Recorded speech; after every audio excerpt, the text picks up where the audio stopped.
Bonjour à tous, mes chers petits auditores. Alors oui, je sais, c'est un petit peu passé, mais maintenant c'est devenu presque une tradition dans le podcast. Donc si vous êtes un petit peu un aficionado, que vous avez déjà vu quelques épisodes, ou que vous êtes là, on va dire déjà depuis, c'est simple, depuis 3 mois. Donc du coup, vous savez aujourd'hui de quoi on va parler, parce qu'en fait, juste pour rappel, pour les petits nouveaux qui arrivent, ou pour ceux qui ont oublié, en fait, à chaque changement de saison, donc en gros, voilà, chaque solstice et équinoxe, donc le 21 mars, le 21 juin, le 21 septembre et le 21 décembre. En gros, à chaque fois qu'on change de saison, du coup, j'ai décidé de faire un petit épisode de review. En gros, une espèce de, finalement, mes conseils, mes coups de cœur ou voilà les trucs un peu que j'ai aimés. Donc du coup, à la base, j'ai essayé que ce soit pile poil le jour. Mais maintenant, c'est tellement devenu une tradition qu'on va dire que ce sera plutôt, en gros, le mercredi qui en est le plus proche. Donc je pense sur le mercredi d'après, en gros. Moi, c'est passé le mercredi d'après.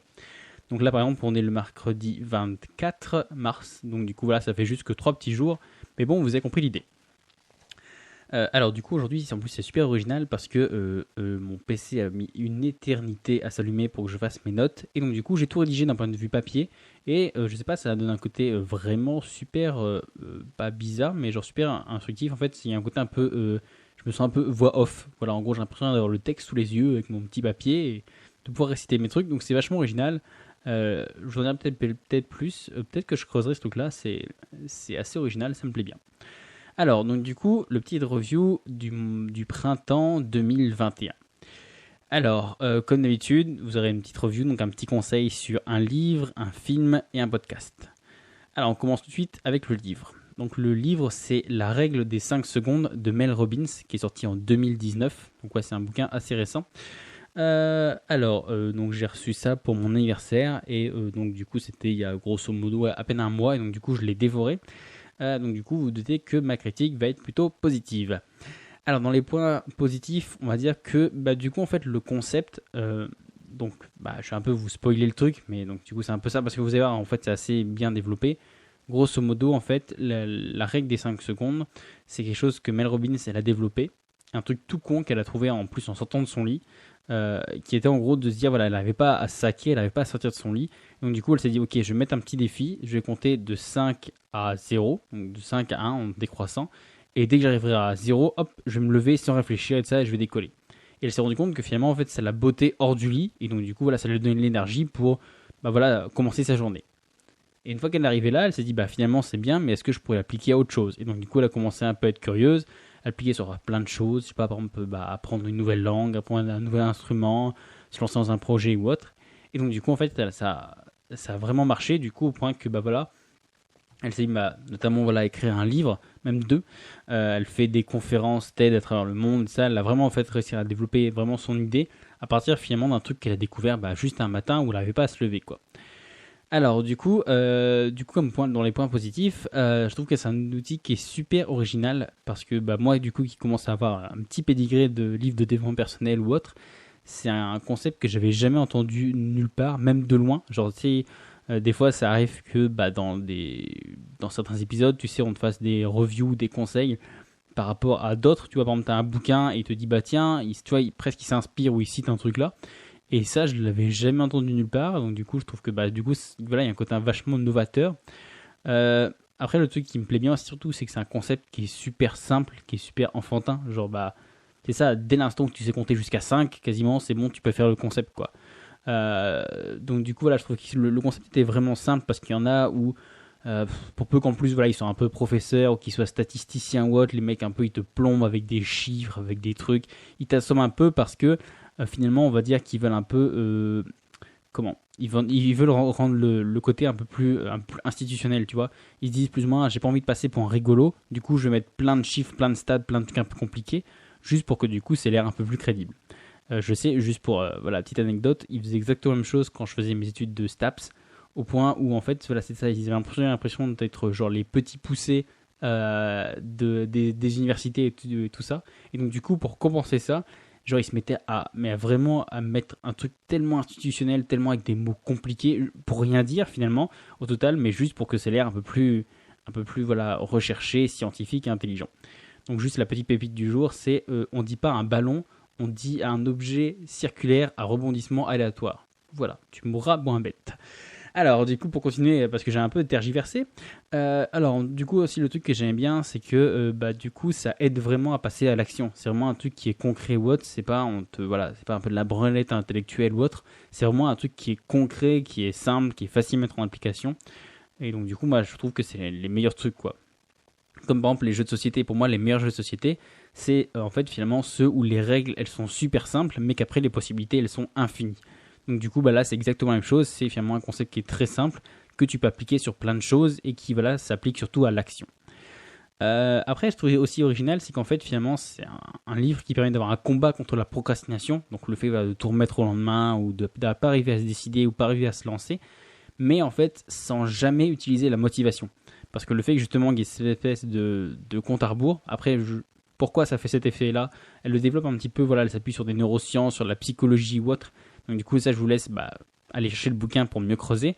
Mais donc du coup en gros voilà, à aucun moment finalement elle dit que c'est pas la motivation qui en gros c'est pas de se dire bon allez, faut trouver en soi les tripes d'arriver à se lancer. C'est presque voilà un truc qui est presque viscéral, qui est presque animal, qui en gros te pousse à aller de l'avant et à voilà à accomplir des choses. Donc du coup, je trouvais que c'était du jamais vu d'arriver à combattre la procrastination sans utiliser la motivation. Donc sur ce point-là, je trouve que c'est un truc qui est vraiment vraiment original et je pense que c'est pour ça que le bouquin m'a autant plu. Après, comme je l'ai dit aussi, un point positif, c'est que ça peut être utilisé finalement dans tous les domaines, parce que vu que la base c'est l'action, ça peut être voilà, si tu veux apprendre une langue, si tu veux même si tu veux avoir un enfant, si tu veux construire une maison, si tu veux te mettre au jardinage, si tu veux voilà, c'est vraiment pour tout ce que tu fais dès l'instant où ça demande une action physique, une action concrète, même à l'arrière ça peut même être un truc psychologique. Dès l'instant voilà, ça demande un démarrage en fait, comme la base de ce concept-là c'est l'action, du coup ça peut être vraiment utile. Après aussi, ce que je trouvais bien, c'est qu'il y a beaucoup d'exemples, il y a voilà, beaucoup de témoignages ou autres. Donc du coup, en gros, il y a plein de moments où finalement ça donne le côté, l'application concrète. C'est pas juste un truc un peu voilà, théorique, un peu dans les airs ou autre. Le fait qu'il y ait beaucoup d'exemples, beaucoup de témoignages, ça donne un côté vraiment très concret. Et l'avantage en plus, c'est que les témoignages, c'est pas genre, ils interviewent pas Bill Gates, Steve Jobs, des trucs comme ça, genre les mecs qui sont au top. Là, c'est vraiment en fait, on va dire, finalement, les petites gens, genre c'est nous, la plèbe, quoi. Et donc, du coup, en gros, voilà, ça donne un côté vachement plus humain, vachement plus accessible au concept. Et enfin, du coup, je clôturerai ces points positifs avec son espèce de devise, son espèce de mantra qui, je trouve, est génial. Où en gros, elle se base sur le fait qu'en gros, un instant, ça peut changer une journée, qu'une journée, ça peut changer une vie, et qu'une vie, ça peut changer le monde. En gros, voilà, c'est un peu genre voilà le petit déclic qui va, le petit battement de papillon qui va changer tout le monde. Mais je trouvais que le concept était pas mal de se dire en gros, c'est un truc, c'est petit à la fois. En gros, c'est un détail, c'est l'effet boule de neige quoi. C'est un détail qui en pousse un deuxième de plus en plus grand, et voilà, c'est comme ça que ça change. Ça change, je trouve un peu des trucs de genre voilà le déclic ou d'un coup du jour au lendemain tu te transformes en Dalai Lama alors que juste avant tu vendais de la coke et des armes quoi. Donc du coup voilà, je trouve que c'était vraiment intéressant cette espèce de petit côté un peu progressif de, en gros c'est l'étincelle qui allume l'incendie quoi. Alors, les petits côtés négatifs, parce que comme pour tout, pour être objectif, il en faut. Alors, le premier surtout que j'avais, c'est qu'en gros, en fait, il y a beaucoup, beaucoup de témoignages. En gros, je pense que s'il y en a un peu, finalement, tu sais, ça peut être utile, parce qu'en gros, ça pousse, ça confirme le truc. Ça donne un côté qui est vraiment réel et concret, c'est pas juste un truc un peu psychologique ou juste dans la tête. Donc du coup, le fait qu'il y ait des témoignages, je trouve que c'est bien. Mais là, en fait, je trouve qu'il y en a un peu trop. En fait, on va dire qu'il y a, sans te mentir, il y a on va dire entre un quart et un tiers du bouquin où c'est un peu voilà des conseils, des aventures, des anecdotes ou autre. Et en fait, du coup, le problème quand t'as trop d'anecdotes, que t'as trop de témoignages, c'est que ça donne un côté un peu secte, en gros. Un côté un peu aficionados, un peu fan. En gros, le truc, c'est que tu te dis, il y a tellement de gens qui disent que c'est génial et tout ça, que ça a changé leur vie, que voilà, ils allaient dans le mur dans leur couple ou dans leur vie professionnelle ou dans leurs rêves et que bim, d'un coup, c'était le déclic et maintenant, c'est bon, ils marchent sur des pavés d'or. En fait, du coup, le fait que t'en aies trop, en fait, finalement, tu sens que ça perd de l'objectivité. Parce qu'en gros, tu sens que c'est plus que des fans et que autant quelques-uns auraient pu, tu vois, justement, nourrir le dialogue en disant, tu vois, finalement, il y a des explications concrètes. Il y a des gens comme tout le monde sur qui ça marche. Là, le fait qu'il y en ait beaucoup, ça donne vraiment un truc, tu sais, genre, allez, vous, tous mes fidèles, toute ma plèbe, tous mes fans, genre voilà, allez, dites-moi ce que vous pensez de moi, voilà, qui a forcément être positif. Je dis pas que ça peut être négatif, mais genre voilà, le fait qu'il y en ait beaucoup, du coup, pour moi, je pense que finalement, les témoignages, du coup, ils perdent en portée et ils perdent en objectivité. Et enfin, l'autre petit point négatif, c'est qu'en gros, c'est le problème de tous les livres de développement personnel. En gros, finalement, c'est 250 pages pour une idée qui tient finalement en 25. C'est souvent un problème au niveau des éditeurs qui veulent pas sortir des feuillets, qui veulent sortir un bouquin qui en impose, un bouquin qui est costaud. Si on pense tout au tu vois, Sapiens ou Homo Deus ou autre, voilà, les bouquins qui sont sortis il y a pas longtemps, là, qui ont fait de Harari, qui ont fait un carton. Genre, ils sont énormes les bouquins. Mais genre, voilà, parce que ça en impose. Parce que quand tu mets ça dans une vitrine, voilà, quand tu lis ça au bord de la plage, tu vois, ça en impose. Alors que si tu lis un truc qui fait 25 pages, genre, on a l'impression que tu lis sur Séville Junior. Tu sais que tu lis juste un petit truc. Donc, du coup, ça peut ne pas faire sérieux. Donc, du coup, c'est vrai qu'il y a pas mal d'anciens éditeurs, voilà, qui ont tendance à un peu, à avoir, limite, vouloir un quota. Alors que finalement, surtout, comme je l'ai dit là, sur une idée qui est très simple, très facile à comprendre, bah, genre, il faudrait beaucoup moins de pages pour le faire. Après, souvent, il y a aussi le bon truc de quand tu as 250 pages qui te racontent ce que 25 elles tiennent, il y a un côté un peu rébarbatif, mais finalement, genre bah voilà, pour l'avoir lu, comme il y a plein de choses, genre jusqu'à la fin de ma vie, je m'en souviendrai parce que ça a tellement passé des heures à ce qu'on te répète la même chose en boucle, que finalement voilà, ça finit par rentrer, donc du coup c'est bon, tu l'as acquis. Là où finalement, si tu as un bouquin qui est un peu plus petit, genre ça peut être genre juste une idée, une nouvelle, un peu comme une news, comme le journal finalement, ça fait un peu comme une news, et donc du coup, tu t'en souviens là, peut-être 2 semaines après, peut-être un mois, mais après c'est fini. Au bout d'un moment, tu finis par l'oublier. Alors qu'un truc qui t'a pris bah voilà, des heures entières, que tu as lu pendant des mois, du coup, forcément, c'est sûr que ça te marque beaucoup plus. Mais donc, du coup, voilà, on va dire que c'est un peu voilà, le point négatif de finalement tous les trucs où, voilà, on va dire que c'est les grands bouquins de développement personnel où, finalement, comme il y a beaucoup de trucs, comme il faut beaucoup de pages, au bout d'un moment, tu finis par broder, tu te répètes, tu meubles comme tu peux. Voilà, par exemple, là, elle met des témoignages ou des exemples différents ou autres. Voire même, on va dire, je pense que c'est un peu la dérive qu'ils ont tous, c'est qu'en gros, même eux, on va dire, ils se rendent compte finalement, ils se répètent, qu'ils brodent, qu'ils n'ont pas grand-chose. Et donc, du coup, là, ils commettent l'erreur, finalement, d'aller dans des domaines qui sont annexes, là où ils ne sont pas experts, là où c'est pas leur domaine de prédilection. Par exemple, là, ça peut être, là, je sais que par exemple dedans, c'était par exemple le sport et l'alimentation, qui finalement ont pas grand-chose à faire là, parce que du coup, la base du truc, c'est voilà, juste un truc qui te pousse à l'action. Mais donc du coup, sauf qu'elle a tellement essayé de l'extrapoler à droite à gauche, de tirer des bords pour faire croire qu'elle n'était pas trop focus là-dessus, que ce soit pas trop répétitif, que donc du coup, je trouve que finalement, à terme, ça perd un peu de cohérence. Alors, du coup, voilà, ça c'était pour le livre. Du coup, maintenant, on enchaîne avec le podcast. Alors, le podcast que je vais te présenter aujourd'hui, c'est L'Accélérateur. Donc, c'est un podcast qui est présenté par Marco Bernard, un sympathique petit Québécois avec son accent bien prononcé.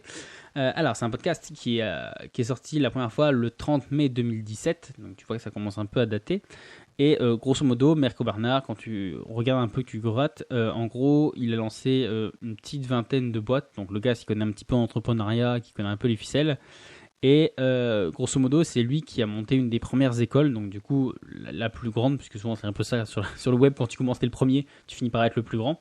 Donc du coup, en gros, c'est un peu spécialisé donc, sur un autre podcast que je te présenterai sûrement un jour. Où en gros, finalement, il forme des gens à se lancer sur le podcast, et donc du coup c'est considéré comme l'un des plus grands formateurs de podcasts francophones. Donc du coup celui-ci c'est vachement focus sur le francophone. Donc du coup voilà, on va dire qu'il s'y connaît et dans le podcast et un peu en entrepreneuriat. Alors pour rien me cacher, j'étais déjà tombé dessus en cherchant dans les différentes applis, dans les différentes émissions, parce que de temps en temps on va dire, je sais pas, tous les entre 3 et 6 mois. Je sais pas pourquoi, j'ai un truc où je me dis tiens, je vais aller voir ce qui se passe. Est-ce que voilà, il y a des gros qui ont apparu, ou est-ce que finalement ce que j'aime bien aussi c'est voir finalement les petits épisodes, les petits nouveaux. Donc c'est pour ça, si toi tu m'écoutes et que tu as un épisode, voilà, t'as un podcast là, de quelques petits épisodes ou autre, ou un petit truc dans le domaine, parle-moi-en, je serais ravi de faire ta pub, parce que justement j'aime lancer les petits, parce que j'aurais aimé que quelqu'un me repère quand j'étais petit. D'ailleurs je suis toujours petit, je vais pas me rechoper la grosse tête, mais voilà, vous comprenez un peu l'idée. J'aime bien voilà, aller chercher au niveau des novatrices. Donc du coup je l'avais trouvé, je l'avais mis dans mon appli. Donc voilà, parmi les podcasts que je voulais regarder, mais je crois que j'ai compté la dernière fois, j'en ai 64 je crois. Donc c'est un délire. Je sais qu'il y en a peut-être une dizaine ou une quinzaine qui sont arrêtés, mais ça n'empêche qu'il y en a trop. Heureusement qu'il y en a qui sortent pas tout le temps. Mais donc du coup après je sais pas, c'est comment on appelle ça, le luxe du choix. Voilà, ça je vais pouvoir me dire que si vraiment j'ai envie d'écouter ça, hop, c'est juste à un clic ou autre. J'ai différents domaines qui vont de l'apprentissage des langues à la permaculture, à l'entrepreneuriat, aux sciences, à la technologie, bref, à l'histoire, ça part vraiment dans tous les sens. Donc du coup, je l'avais mis là-dedans et finalement, je l'ai retrouvé parce que je suis tombé sur une pub Facebook bien ciblée, du coup. Et du coup, je suis tombé dessus et je me suis dit, mais attends, je connais ce truc-là, j'ai déjà entendu cette voix-là ou autre. Et donc du coup, là, c'est là en montant que je suis retombé dessus. Et donc du coup, j'ai décidé de creuser et finalement, ça m'a suffisamment plu pour que je t'en fasse le review aujourd'hui. Alors du coup, les plus. Le plus, c'est vraiment le ton dynamique. Là, forcément, quand tu as un podcast qui est animé par un Québécois, c'est quasiment tout le temps dynamique, tellement, genre là, c'est, je sais pas, la manière de dicter, la diction des Québécois, ça ressemble vraiment à une balle de flipper. Genre, ça rebondit partout, c'est vraiment génial. Mais du coup, voilà, il y a un côté vraiment dynamique, vraiment entraînant ou autre. Donc les autres trucs aussi, c'est que ça a des interviews pertinentes. En gros, il n'interviewe pas des gens pour interviewer des gens. Genre, il les interviewe vraiment sur un élément précis, sur un détail précis. Parce qu'on va dire que moi, voilà, j'ai un peu fait le tour et il n'y a rien qui m'énerve un peu plus que genre voilà, interviewer des gens juste pour qu'ils nous racontent leur vie, pour que ça peut être bien, tu sais, je jette pas la pierre, je sais que j'ai écouté au tout début tous les épisodes de Nouvelle École parce que voilà, c'était intéressant de savoir comment construire une bonne interview, connaître un peu les recoins des gens, tout ça, un peu des stars qu'on connaît. Mais donc du coup là, je trouve que là plus ou moins c'est un truc de business, donc d'un truc de business ou d'un truc voilà, on va dire un peu qui est ludique, qui est avec une notion d'apprentissage. Ce qu'on attend, c'est que les gars, ils interviewent des gens sur un détail bien précis. Genre n'importe quoi, si par exemple tu as un podcast sur le jardinage ou autre et que tu vas apprendre aux gens à jardiner, tu vas pas interviewer le gars qui a le plus grand jardin juste et qui raconte sa vie. Tu vas juste interviewer, je sais pas, le gars qui arrive à faire pousser des tomates à l'envers ou qui fait pousser des carottes violettes, quoi. Vraiment, tu vas chercher vraiment le petit détail. Et du coup, je trouve que là-dessus, c'est bien parce qu'il y a des petites interviews, donc du coup, qui font entre 30 et 40 minutes, et donc du coup, qui sont vraiment précises, où voilà, c'est vraiment ciblé, quoi. Ensuite, du coup, on sent qu'il sait de quoi il parle, parce que voilà, il a beau avoir cité un peu son pédigré, tu sens que voilà, quand il rentre dans le détail ou quand il te parle d'actions concrètes, de clients, de trucs comme ça, tu sens que voilà, il y a vraiment un vrai retour c'est vraiment concret, quoi. C'est pas juste, on va dire un peu comme moi, juste déblatérer la science, il y a vraiment des actions concrètes derrière. Ensuite, du coup, l'avantage aussi, je trouve que s'il y a pas mal d'applications, en gros, il donne des pépites sur pas mal sur plein de domaines différents finalement, donc aussi bien sur des startups, sur les entreprises, sur des sites web, sur la vie perso, sur les relations ou autres, donc sur plein de trucs. Et surtout aussi le truc que je trouve bien, c'est qu'en gros, il alterne des conseils et des interviews. En gros, il n'est pas que l'un ou que l'autre. En gros, il n'est pas que l'un, genre que comme moi là, juste à parler, à faire un peu une espèce de monologue ou autre, ou que l'autre, juste à faire que des interviews. Donc après, ça a les deux. En fait, je pense que c'est pour ça que de plus en plus, j'essaye tout doucement de rajouter un peu d'interviews parce que je pense que c'est vraiment bien. Parce que si tu fais que parler tout seul, en gros, c'est ta propre vision. Et donc, du coup, je trouve que tu peux avoir finalement à terme avoir une espèce de vision fermée parce que tu t'ouvres pas aux idées des autres, aux opinions des autres ou autres. Et en contrepartie, si tu fais que des interviews, un peu ce que je reprochais un peu à Tim Ferriss, c'est qu'en gros, finalement, il n'a pas vraiment de compétences propres, à part celle, par exemple, de faire de bonnes interviews ou d'arriver vraiment à sortir la moelle de son interlocuteur, ce qui en soi vraiment une compétence, mais voilà, tu m'as compris, si c'est un podcast sur l'automobile et que le gars il parle que comme ça et de ça, tu sais, si tu l'as jamais entendu parler d'une course qu'il a fait ou conduire ou autre, tu peux te dire, le gars il sait faire des interviews, sortir la moelle et tout ça, mais finalement, du domaine même de son podcast, est-ce que finalement il s'y connaît ou autre. Donc du coup là je trouve que c'est vraiment bien le fait d'alterner finalement les deux. Souvent c'est à peu près ce qu'il fait, il fait à peu près une fois l'un, une fois l'autre. Donc du coup comme ça permet à la fois de montrer qui sait de quoi il parle et en même temps voilà, de s'ouvrir à d'autres idées, à deux intervenants. Donc du coup aussi, le truc aussi que je trouve bien, c'est que on va dire qu'il s'adresse un peu à tout le monde. En gros, si t'es vraiment débutant, il te donne les bases, il te donne voilà un peu les trucs de vraiment.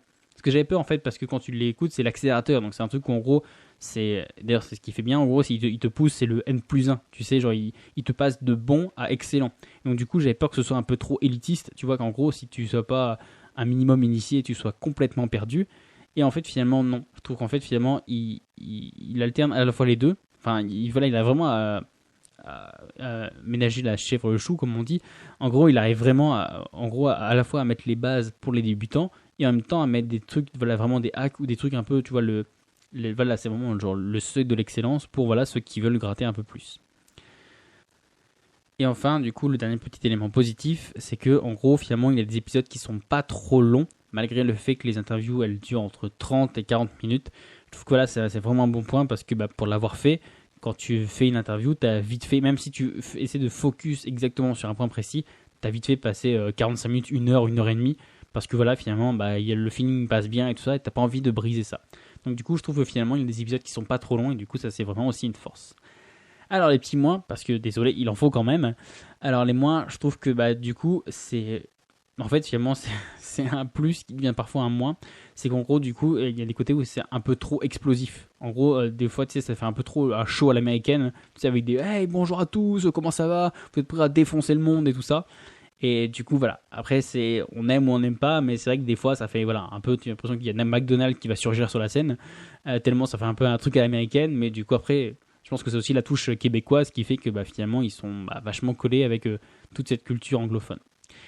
Et du coup après l'autre élément que je pourrais mettre, c'est que parfois, je dis bien parfois, en fait ça manque de cohérence un peu entre les épisodes. En gros ça rebondit un peu partout d'un épisode à l'autre sans qu'il y ait vraiment, on va dire, une espèce de lien.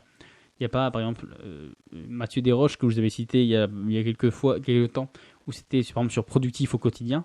Genre voilà, il n'importe quoi, il fait des semaines ou des mois où il parle que de optimiser ses emails. Donc là, il te donne plein de hacks, plein de conseils, plein de méthodes ou autres. Focus là-dessus. Après, hop, il passe à un autre domaine. Donc là, tu as l'impression que genre n'importe quoi. Donc lui, c'est surtout par exemple dans le web. Genre, il va te parler de genre voilà du SEO. Et après, il va te parler de vidéos YouTube. Et après, il va te parler de podcast. Et après, il va te parler voilà d'arriver à trouver du temps dans sa vie. Donc du coup, tu vois ce que je veux dire. Il y a des moments où ça peut manquer un peu de cohérence. Donc du coup, après voilà, je pense que c'est vraiment, on va dire, parce qu'il faut un peu chercher la petite bête, parce qu'il faut être objectif. Mais sinon, grosso modo, c'est un podcast que j'adore. Et donc du coup, voilà, je vous le recommande. Et enfin, le film. Alors le film, j'ai décidé que ça faisait un petit moment que je parlais déjà. Oh mon dieu, là, d'habitude c'est des petites reviews, là je serais quasiment passé 10 minutes sur chaque. Alors du coup, j'ai essayé de revenir un petit peu au classique, parce que j'ai essayé un peu de chercher voilà, un peu ce qu'il y a dans les recoins sombres, mais je me suis dit peut-être qu'ils ne connaissaient pas leurs classiques. Alors, dans les classiques, ce que je vais vous citer aujourd'hui, c'est un film de Robert Zemeckis qui est sorti en 1994. Et ce film-là, c'est Forrest Gump. Alors Forrest Gump, c'est le classique parmi les classiques.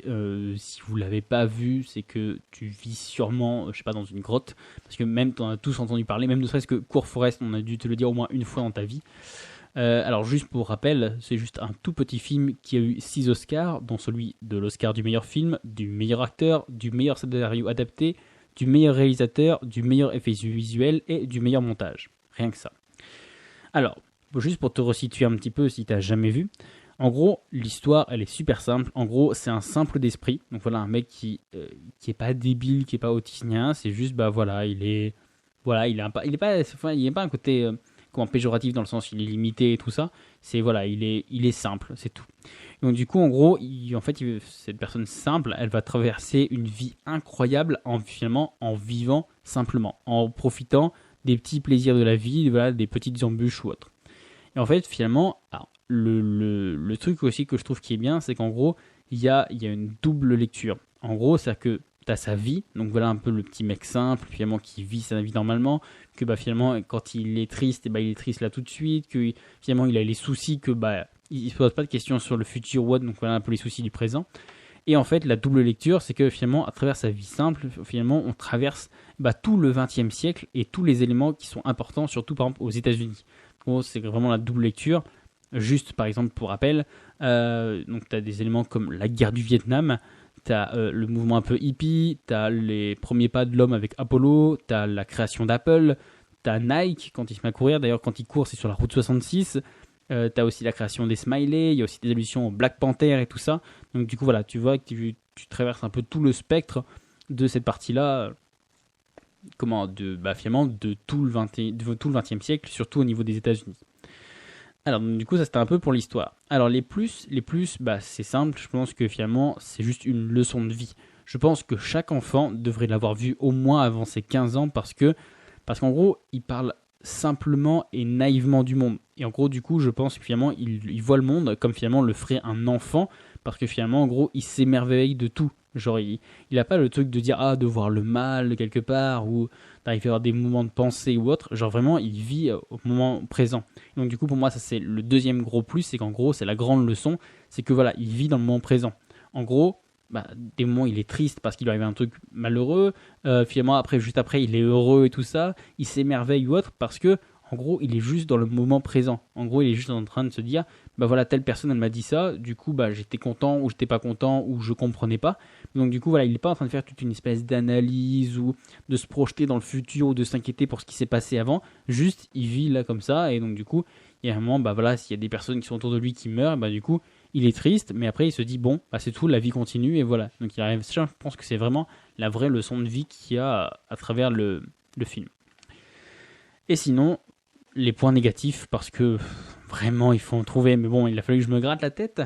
Le point négatif, je pense surtout au monde de la distraction par millions qu'il y a actuellement. C'est en gros, c'est un film où il faut rester un petit peu focus parce qu'il dure quand même quasiment 2 heures et demie. Donc du coup là, c'est plus long que les films qu'on a vus, mais à rigueur, après le même temps que les derniers Avengers ou des trucs comme ça. Donc du coup voilà, c'est un film qui est quand même assez long, donc il faut un petit peu rester concentré. Si t'accroches pas dès le début, que tu chopes ton téléphone et que tu te perds sur Facebook, c'est fini. Après aussi, comme je l'ai dit, en gros, pour moi, il y a pas pour moi, je pense que c'est la notion même du film. En gros, il y a une espèce de double vision, voilà, où à la fois tu suis, voire même une triple, où à la fois tu suis juste l'histoire, après tu suis finalement le fait que ce soit quelqu'un de simple et qui est heureux, voilà, qui vit juste le moment présent. Et enfin, la troisième lecture, qui est en gros finalement d'arriver à voir l'évolution du monde autour de lui, qui finalement le traverse sans s'en rendre compte, quoi. Donc du coup voilà, si t'as pas un peu voilà cet œil un peu distant, tu vois, pour un peu voilà essayer d'analyser le truc, toi par contre, en gros finalement si tu le regardes juste comme ça d'une traite sans chercher en profondeur, du coup bah ça paraît un peu enfantin, un peu débile parce que finalement il se passe pas grand chose avec des grands guillemets parce qu'il y a quand même la guerre, il y a quand même plein de trucs. Mais finalement tu vas te dire bah ok mais il y a pas de trucs qui sont creusés tout ça, il y a pas d'intrigue ou autre, c'est juste une espèce de banale histoire d'amour. Mais donc du coup voilà, je pense que si tu n'arrives pas à faire l'effort d'aller chercher un peu plus loin, de gratter la peinture, je pense que du coup bah ça, au mieux tu passeras un bon moment, mais sinon ça risque de t'ennuyer parce que tu vas trouver ça un peu enfantin. Mais finalement je pense que c'est pas c'est un point négatif, je pense que c'est plus une question de point de vue. Et enfin, du coup, je pense que le seul vrai, peut-être concret point négatif qu'on pourrait mettre, c'est qu'en gros, finalement, bah, comme c'est focus uniquement par la vision que bah, finalement d'un Américain aux États-Unis ou autre, en gros, il y a un côté où ça peut faire un peu l'apologie des États-Unis, dans le sens où voilà, c'est un peu de dire, bah voilà, nous on a un peu la meilleure armée, nous on marche sur la lune, voilà, nous on fait, il y a un peu voilà un peu le truc hyperbole américaine. Donc du coup, on va dire que si vraiment il y avait une critique à faire sur le film, c'est voilà un peu ce côté un peu pro USA du film qui finalement se passe et focus en gros sur l'histoire des États-Unis. Voilà, donc du coup c'était tout pour du coup ces petites reviews de printemps 2021. Comme je l'ai dit, n'hésite pas s'il y a des trucs qui t'ont plu, s'il y a des trucs qui t'ont pas plu et tout ça, donc profites-en. Reste à l'écoute, suis bien la page Facebook parce que je pense pas cette semaine, mais la semaine prochaine, je vais sûrement mettre une espèce de petit sondage, un truc genre ça se fait en 3-4 minutes même pas, mais justement juste pour avoir tes retours, c'est complètement anonyme, juste voilà finalement pour avoir tes retours, savoir ce qui te plaît, ce qui te plaît pas ou autre, juste voilà je sais pas pour juste voilà réussir à améliorer le podcast ou à changer les trucs qui te plairaient pas. Donc du coup voilà, comme d'habitude je vais te mettre tous les liens du film, du podcast et du livre dans la description. Comme je l'ai dit, si jamais toi tu as des idées, des trucs que tu dirais bah tiens ça pourrait intéresser les gens, intéresser la communauté, n'hésite pas, email ou Facebook ou autre. Et comme j'ai dit, si par exemple toi aussi tu es un petit créateur, je sais pas, ne sait-on jamais, peut-être que tu as écrit un bouquin, que tu as fait un film ou que tu as un podcast, je pense que la dernière est plus probable pour pas mal de gens. Voilà, n'hésite pas à m'en parler ou autre, je serais ravi finalement un peu de te pousser, surtout si tu viens de débuter, de te pousser un peu vers l'avant. Il n'y a pas de souci avec ma modeste ma modeste audience, de vous tous qui m'écoutez. Du coup voilà, je vous remercie de m'avoir écouté. Du coup moi je vous dis à la semaine prochaine pour un prochain épisode. Ciao.